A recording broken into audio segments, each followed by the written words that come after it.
Welcome back to my channel. You may have seen in my previous video I made a popsicle and a macaron pincushion in addition to the cupcakes. This video is how those were made.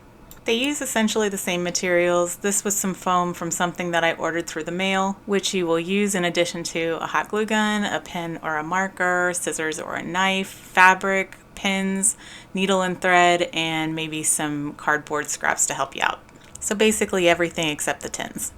Start by drawing your popsicle shape onto your foam. Then start cutting. Once I had my basic shape cut out, I also rounded off my edges. Cut a piece of fabric that's approximately the size and shape that will cover your foam. Draw an outline of your foam and then cut around it, leaving a margin so that you have room to sew.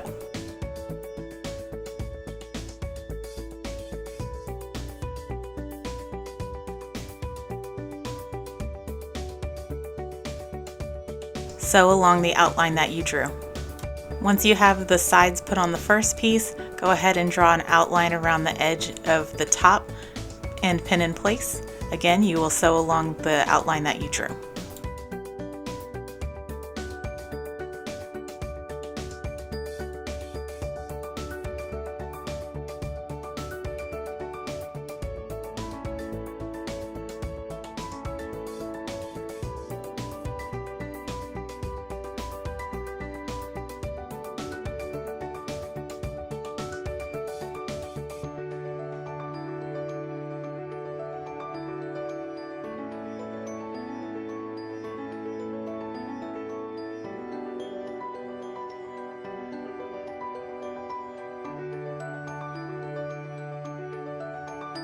Trim off any excess fabric around your seam.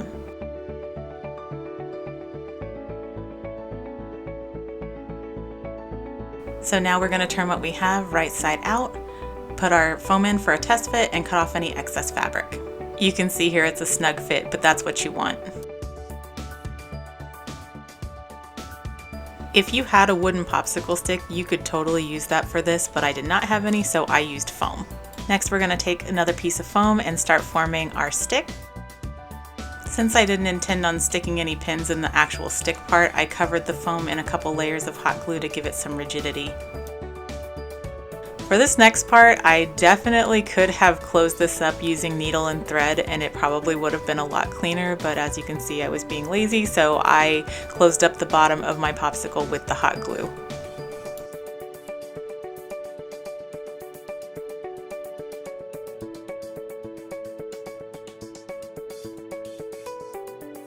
Here I used a little piece of cardboard just to smooth out the glue a little bit. I used an X-Acto knife to cut a hole for my stick, trimmed off some of the excess glue to make the stick fit, and then began working on the covering for the stick itself. Since this part is so much smaller, I just traced an outline of the stick on my fabric and then sewed two pieces together.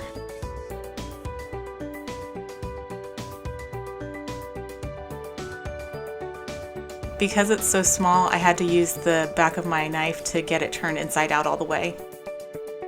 Again, you want a nice snug fit once you put that piece in. And then I just added a little hot glue to the end and stuck it in the popsicle. Ta-da! Onto our macaron. We'll start with cutting out 2 circles with the part that will be showing on the outside facing inward. You can make your life easy by finding something the approximate size you want it to be and just tracing an outline. I initially cut these circles out to be the exact same size, but I found it had a nicer shape if I cut one circle to be smaller than the other. You can still cut out 2 circles at a time, as you will need 2 sets of these to make both sides of the macaron. Here I'm just cutting a hole in what will be the bottom of my macaron. This is where I'll be able to put in my stuffing. It's not going to show because it's going to be on the inside of the sandwich. Pin the edges of the smaller circle to the edges of the larger circle.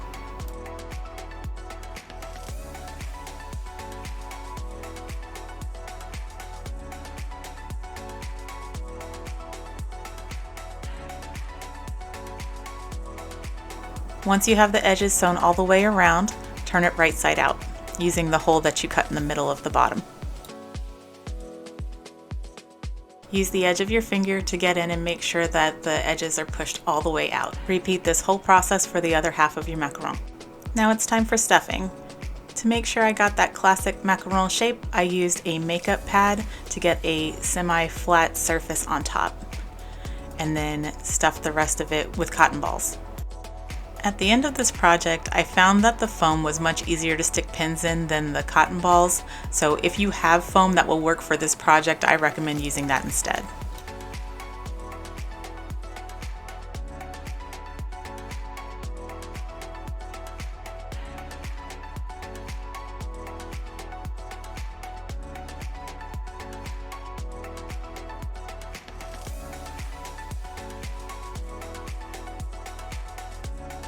Starting to take shape. For the filling, I cut a white piece of fabric to the approximate circumference of my shell and trimmed the edges. I then made a little tube out of cotton balls to give it a little volume.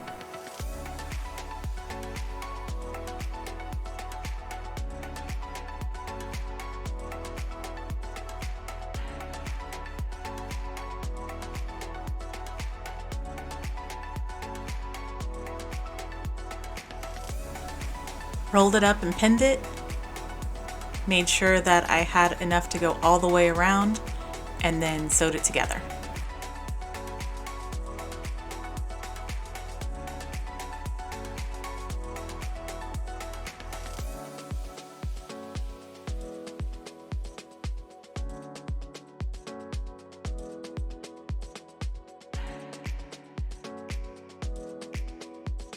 Do a little shaping. Trim off the excess and start pinning it to one side.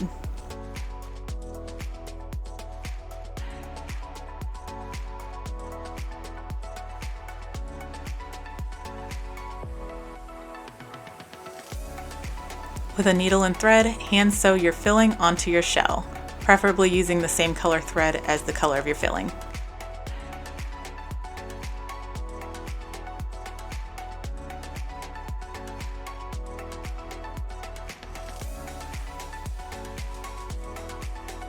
When you finish the first side, move on to the next side.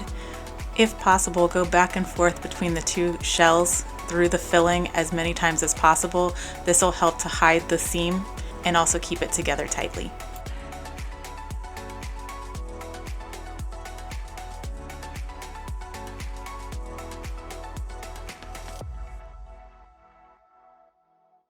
At this point it's looking pretty good, if not a little voluminous. Just give it a little squish and there you go.